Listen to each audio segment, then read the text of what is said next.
गुरुर्देवो महेश्वरः गुरुरेव परं ब्रह्म तस्मै श्री गुरवे नमः।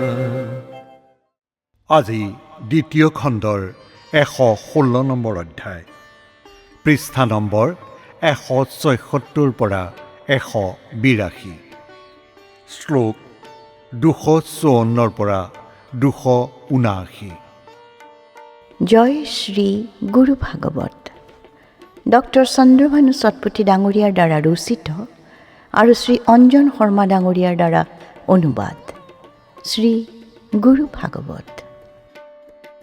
হে গুৰু কৃপাৰ সাগৰ, হাত সদা ধৰা ভক্তৰ, শিষ্য চলিলে ভক্তিপথে, সাহায্য কৰা সৰ্বভাৱে।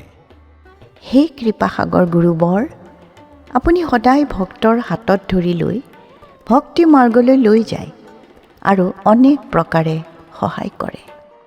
অনাপ্ৰেক্ষিত ৰূপে নিজে সহায়তা কৰা সহজে, প্ৰতিকূল স্থিতিকো অন্ত তৈয়াৰা অনুকূল পথ। হে গুৰু, আপুনি সদায় অনাপেক্ষিত, অৰ্থাৎ ভক্তৰ দ্বাৰা কিবা বিচৰাৰ পূৰ্বেই ভক্তক তেওঁৰ ৰূপেৰে তৎকালীনভাৱে সহায় কৰে আৰু ভক্তৰ প্ৰতিকূল পৰিস্থিতিবোৰ নাইকিয়া কৰি অনুকূল পথ দেখুৱায়। ধৰ্মাচৰণ কৰা ক্ষণে ভক্তক বিপদে ঘেৰিলে, আগতে কৰি সাৱধান কৰাহে বিপদ ভঞ্জন।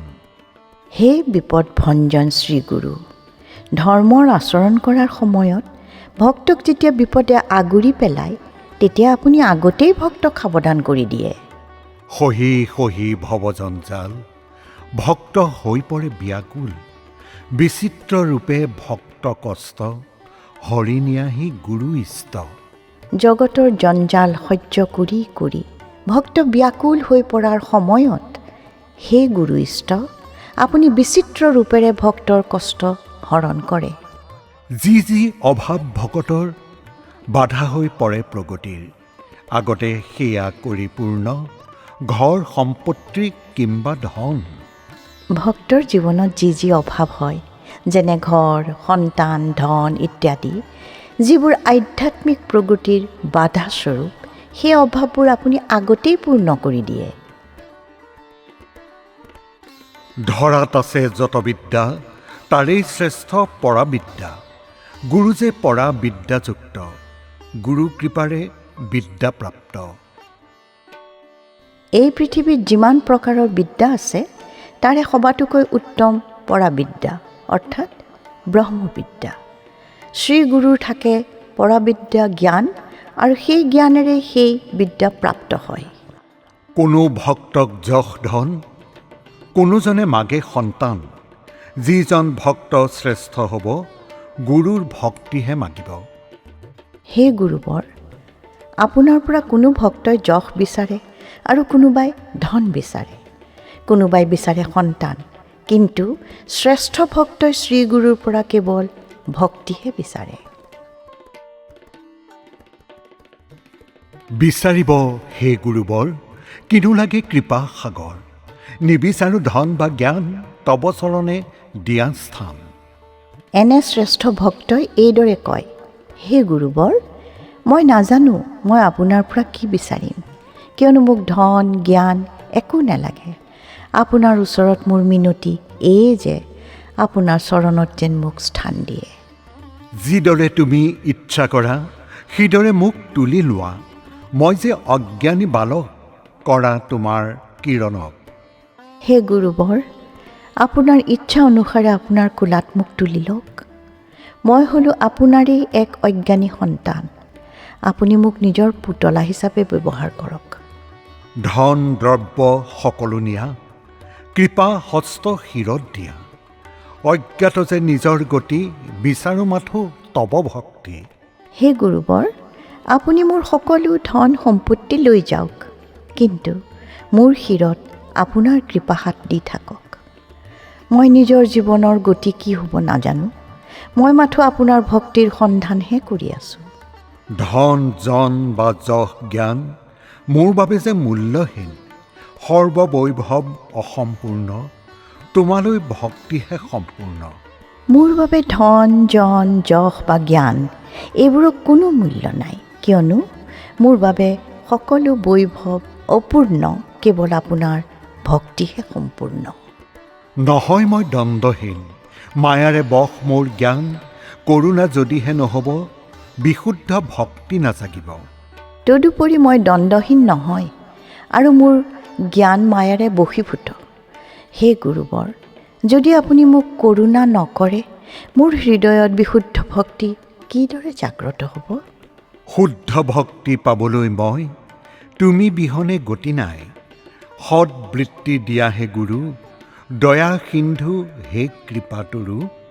হে দয়া সিন্ধু, শুদ্ধ ভক্তি পাবলৈ আপোনাৰ বাহিৰে অন্য গতি নাই। হে কৃপাতৰু গুৰুবৰ, আপোনাৰ ওচৰত মোৰ মিনতি এই যে আপুনি যেন মোক সৎবৃত্তি দিয়ে। তোমাৰ কৰোণাৰ বাবে পুণ্যধন নাই কাষতে, সেয়ে মই কৰোঁ মিনতি, কৃপা কৰা হে গুৰু শক্তি। হে গুৰুবৰ, আপোনাৰ কৰোণা প্ৰাপ্ত কৰিবলৈ মোৰ হাতত পুণ্যধন নাই। সেয়েহে মই আপোনাক এই মিনতি কৰোঁ যে হে গুৰু শক্তি, আপুনি যেন মোক কৃপা কৰে। কৃপাদান তুমি কৰাহে, কৃপাপ্ৰাৰ্থী মোকে কৰাহে, তুমিয়ে কৃপাৰ কাৰণ, হে ভক্তপ্ৰাণ কৃপাধন। হে কৃপাধন, আপুনিয়েই কৃপাদান কৰে আৰু আপুনিয়েই কৃপাপ্ৰাৰ্থী সৃষ্টি কৰে। হে ভক্তপ্ৰাণ, প্ৰকৃততে আপুনিয়েই সকলো কৃপাৰ কাৰণ। তুমি কৃপাৰ বীজ পোতা, কৃপাভাৱ জাগ্ৰত কৰা, তুমি কৃপা কৰা সঞ্চাৰ, তুমি কৃপাৰ অৱতাৰ।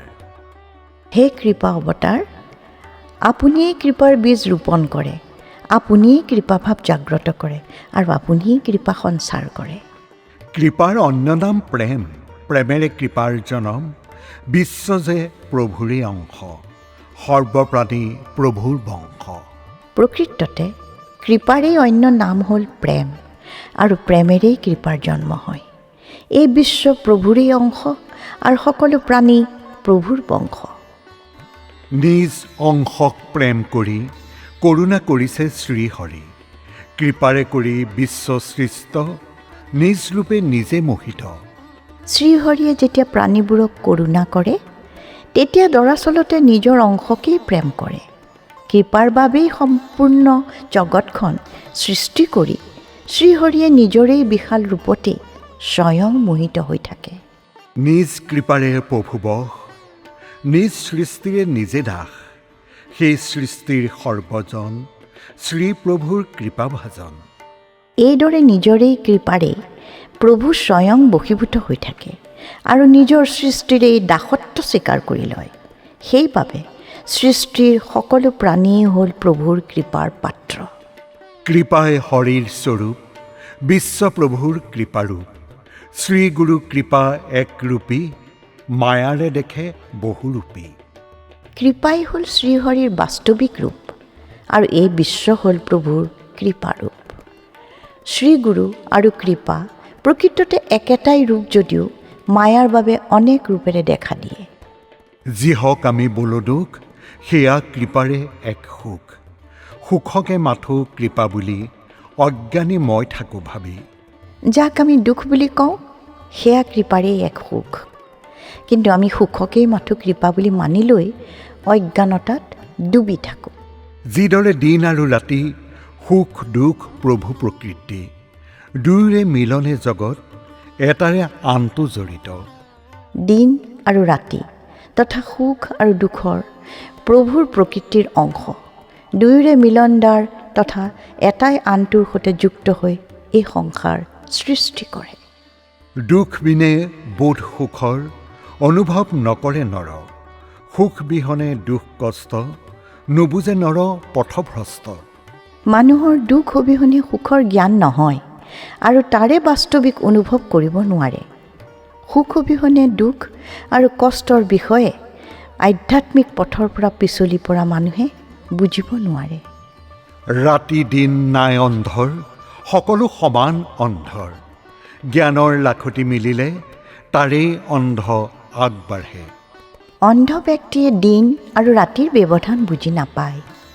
অন্ধৰ বাবে সকলো সমান, কিন্তু জ্ঞানৰ লাঠি লাভ কৰাৰ পিছত অন্ধ ব্যক্তিও আধ্যাত্মিক পথেৰে খোজ লয়।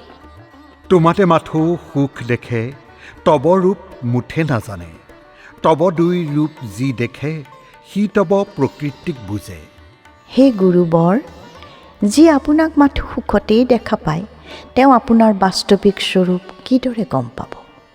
যি আপোনাৰ সুখ আৰু দুখ দুয়োটাকে অনুভৱ কৰিব পাৰিব, তেওঁহে আপোনাৰ বাস্তৱিক স্বৰূপ বুজি পাবলৈ সক্ষম হ'ব। সেয়ে মোকে হে গুৰুধন, সুখ দুখ কৰা প্ৰধান, দুয়োৰে অনুভৱ দিয়া, সুখ দুখৰ ঊৰ্ধে নিয়া। হে গুৰুবৰ, আপুনি মোক সুখ আৰু দুখ দুয়োটাই দিয়ক। মোক দুয়োৰে অনুভৱ কৰাওক আৰু অৱশেষত মোক সুখ তথা দুখৰ ঊৰ্ধলৈ লৈ যাওক। আজিলৈ আমি ইমানতে সামৰিলোঁ। অহা খণ্ডত পুনৰাই লগ পাম। জয় শ্ৰী গুৰু ভাগৱত।